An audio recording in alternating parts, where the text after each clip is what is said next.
தினம் ஒரு தியானம். உமது வேதம் என் மன மகிழ்ச்சியாயிராதிருந்தால் என் துக்கத்திலே அழிந்து போயிருப்பேன். சங்கீதம் 119 வசனம் 92. கர்த்தருடைய வேதம் குறைவற்றதும் ஆத்துமாவை உயிர்ப்பிக்கிறதுமாயிருக்கிறது.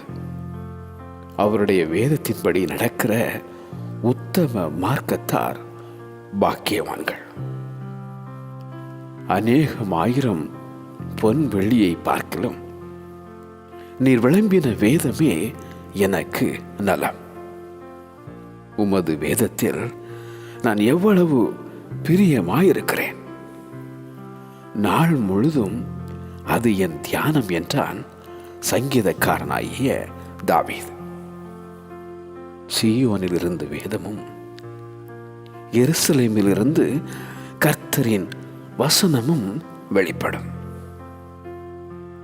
கர்த்தருடைய வேதத்தை ஆராயவும் அதன்படி செய்யவும் உபதேசிக்கவும் தன் இருதயத்தை பக்குவப்படுத்தியிருந்த எஸ்ரா.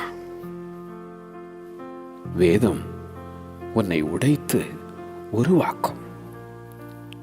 வேதம் உன் கால்களுக்கு தீபமும் பாதைக்கு வெளிச்சம்.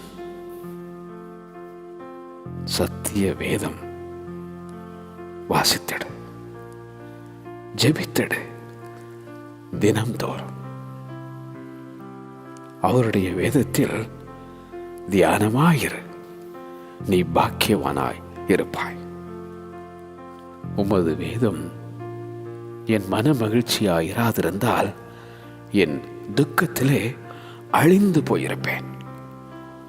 உமது வேதம் என் மன மகிழ்ச்சியாயிராதிருந்தால் என் துக்கத்திலே அழிந்து போயிருப்பேன். ஆமென்.